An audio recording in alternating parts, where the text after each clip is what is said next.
Ao domingo viajamos até ao espaço numa viagem conduzida pelo comentador da RTP, Miguel Gonçalves. Bom dia, Miguel. Bom dia, Cristiana. Esta semana vamos conhecer o mundo da química do cosmos, desvendado pelo ALMA, que esta semana também nos leva desde os nossos dentes até à mais distante e ancestral água. É verdade, vamos para já sossegar os nossos telespectadores. Continua a ser uma rubrica de astronomia e exploração espacial, mas sim, vamos falar de higiene oral à custa das 66 antenas radiotelescópios do ALMA, que está situado no deserto de Atacama, no Chile. E vais perceber porque é que eu estou a falar do deserto de Atacama mais tarde. Este primeiro estudo leva-nos até, olha, mesmo ao universo mais ancestral que nós conhecemos. O universo tinha apenas 10% da sua idade. 10%. Quando o ALMA mergulhou, então, para ir à procura de uma galáxia chamada NGP 190387. E o que é que encontrou ali? Olha, flúor. Flúor. Flúor é o elemento químico, tem um número atómico 9, e tal como grande parte dos elementos químicos, estes elementos químicos nascem no interior das estrelas. São forjados nas estrelas ao longo das suas vidas e, sobretudo, também ao longo da parte final da vida de algumas estrelas. Só que em relação ao flúor, nós ainda não tínhamos muito bem a noção de quais é que seriam as estrelas responsáveis pela sua própria formação. E, portanto, quem diria que tivemos mesmo então de mergulhar, por acaso, foi mesmo por acaso, mergulhar então até na profundidade do tempo e do espaço para encontrar nesta galáxia, olha, um tipo de estrelas que não é exclusivo destas galáxias ancestrais, também temos até mesmo a nossa própria Via Láctea, mas que nos deu esta indicação da presença de flúor. E então quais são esse tipo de estrelas? Olha, são as estrelas designadas por Wolf-Rayet. Olha, Wolf-Rayet são estrelas que, em primeiro lugar, extremamente maciças, com ventos muito poderosos e que, precisamente por serem tão turbulentas, digamos assim, perdem muito rapidamente a sua massa. Rapidamente, olha, isto é um exemplo de uma dessas estrelas Wolf-Rayet, rapidamente corresponde a um tempo de vida apenas de alguns milhões de anos.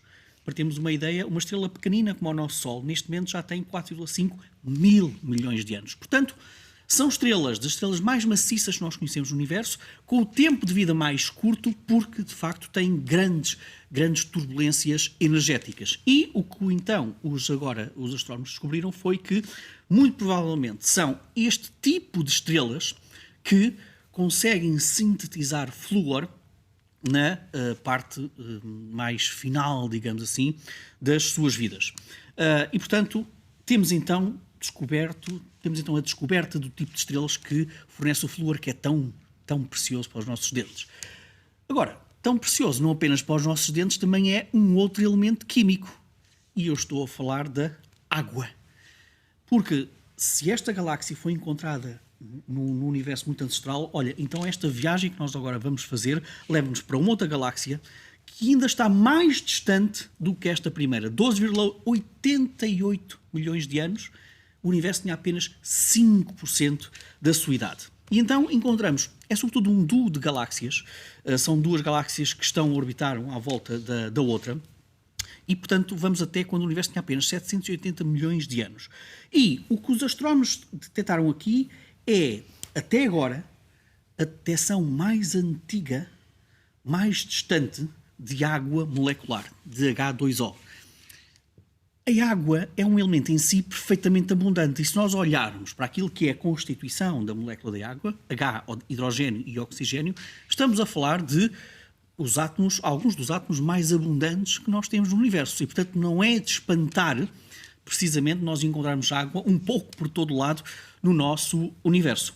O que é interessante neste estudo, para além de ser a primeira água, ou pelo menos a água mais antiga que nós conhecemos, é que os astrónomos conseguiram encontrar uma outra utilidade para a água. Sim, ela não é útil apenas para nós, é também para os astrónomos pelo seguinte, é que quando nós assistimos a uma galáxia que está com uma alta formação de estrelas, ou seja, que está a fazer nascer estrelas muito rapidamente, que é aquilo que nós encontramos no universo muito primitivo, parece que as moléculas de água brilham mais quando existe essa fertilidade estelar. E, portanto, os astrónomos estão deliciosos não apenas em encontrar a água mais ancestral, mas também de encontrar aqui uma maneira, através da água, de termos uma ideia de qual é o ritmo de formação estelar E então, sobretudo, numa altura em que o universo estava a dar os primeiros passos, era muito bebé, e temos então aqui as moléculas de água a denunciarem precisamente a taxa de formação de estrelas. Portanto, mais do que, ou para além das detecções químicas no universo precoce, é também encontrar uma maneira, através destas moléculas, de termos uma ideia de como é que funciona depois a fertilidade estelar ao longo do universo. Muito bem. E vamos agora perceber as semelhanças entre a geologia do Sistema Solar e a de eventuais planetas que orbitam estrelas próximas de nós. É verdade. Olha, vamos falar de estrelas poluídas. Quem diria? Quando um astrónomo se junta a um geólogo, temos aqui um estudo particularmente interessante sobre, olha, o que mostra esta ilustração. Atenção, não é fotografia, é ilustração. Foram analisadas por este astrónomo, este geólogo, 23 anãs brancas. Anãs brancas correspondem à fase final de estrelas como o nosso Sol. Ou seja, o nosso Sol aqui, aproximadamente 4,5 mil milhões de anos, vai crescer e tornar-se uma gigante vermelha. Olha, vai engolir Mercúrio, Vênus, muito provavelmente a Terra, talvez Marte, e depois desse aumento de tamanho, começa a diminuir, fica muito mais pequenininha, muito mais fria, e é uma anã branca. Ora, e agora, o que acontece é que, nesta investigação de 23 anãs brancas, aqui próximas de nós, até 650 anos-luz de distância, estes geólogos, tentaram ver quais é que eram os elementos químicos que estavam na atmosfera desta estrela. Sendo que esta estrela já comeu planetas. As anãs brancas já comeram planetas, já comeram asteroides ao longo da sua vida. Então o que é que eles descobriram? Olha, eles descobriram abundâncias muito mais elevadas, muito mais estranhas, digamos assim, de elementos como o cálcio, o silício, o magnésio e o ferro. E dizem estes investigadores que as abundâncias que nós estamos a encontrar destes elementos não correspondem a nenhumas rochas que nós conhecemos no nosso próprio sistema solar. Isto é, diz este estudo que os planetas rochosos que orbitavam estas estrelas teriam provavelmente uma geologia muito diferente daquela que nós encontramos, não é apenas na Terra, Cristiana, é em todo o Sistema Solar. Eventualmente, rochas que, olha, dissolviam muito melhor a água. E isso tem um impacto muito grande naquilo que são os oceanos, ou que poderiam ser os oceanos, nestes planetas. E, portanto, diz este estudo que nós temos que estar completamente dispostos a encontrar também formas geológicas muito diferentes daquelas que nós temos no Sistema Solar. Além disso, diz este estudo que provavelmente aquela poluição, entre aspas, geoquímica, digamos assim, à volta destas anãs brancas, provém não da crosta desses antigos planetas, antigos asteroides, mas se calhar do seu manto. E, portanto, repara como à custa da poluição, entre aspas, daquilo que está na atmosfera de uma estrela na parte final da sua vida, conseguimos ter uma especulação sobre a constituição destes mundos distantes. Mas vamos continuar com rochas extraterrestres e agora vou recuperar o deserto de Atacama. Porque, curiosamente, o sítio onde está estes observatórios, do Observatório Europeu do Sul, foi também notícia esta semana por causa disto.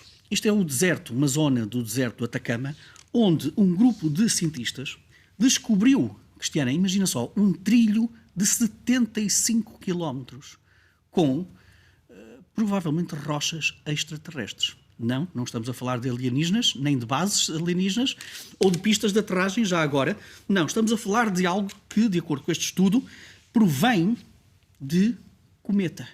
Aliás, quando os cientistas analisaram as rochas que estão neste trilho, repararam que a sua constituição geoquímica é muito parecida com a constituição do cometa Wild 2, que foi visitada por uma missão da NASA. Portanto, há aqui uma semelhança geoquímica entre o material de um cometa e estas rochas que foram encontradas. Isto é uma imagem com o microscópio eletrónico daquilo que é o interior destas rochas. O que é que isto quer dizer? Quer dizer que, muito provavelmente, naquela zona do deserto do Atacama, há cerca de 12 mil anos, houve algo que queimou toda aquela zona.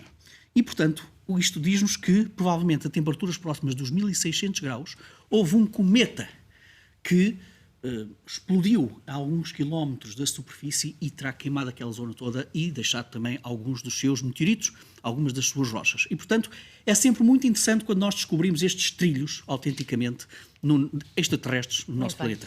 Miguel, temos um minuto para apresentar os livros desta semana. Olha, vamos começar pelo historiador Seb Falk e da Bertrand Editora, A Idade Média, a Verdadeira Idade das Luzes. É mais um livro que nos mostra como a Idade Média não foi tão escura como isso ao nível da ciência.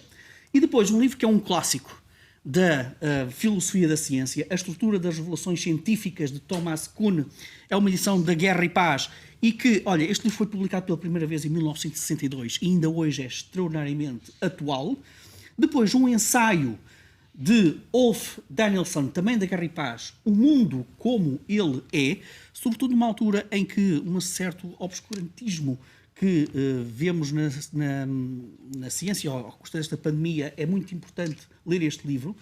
Depois, também um bocadinho relacionado com o livro anterior, de Steven Pinker, Racionalidade, o que é, porque parece rara e porque importa, da Presença, um ensaio um bocado mais otimista sobre o que é a racionalidade e diz Pinker que afinal, se calhar, nós não somos tão irracionais como parecemos.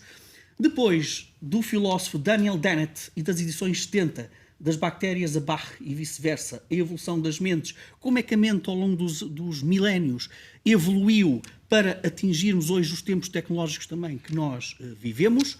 E depois, olha, numa altura em que se celebrou também a Cimeira sobre as Alterações Climáticas, Planeta Azul, com o prefácio de David Attenborough, é o livro baseado na série da BBC Planeta Azul 2 e, obviamente, uma mensagem necessária, obrigatória, sobre o ambiente do nosso planeta. Apresentadas as sugestões, Miguel, até o próximo domingo.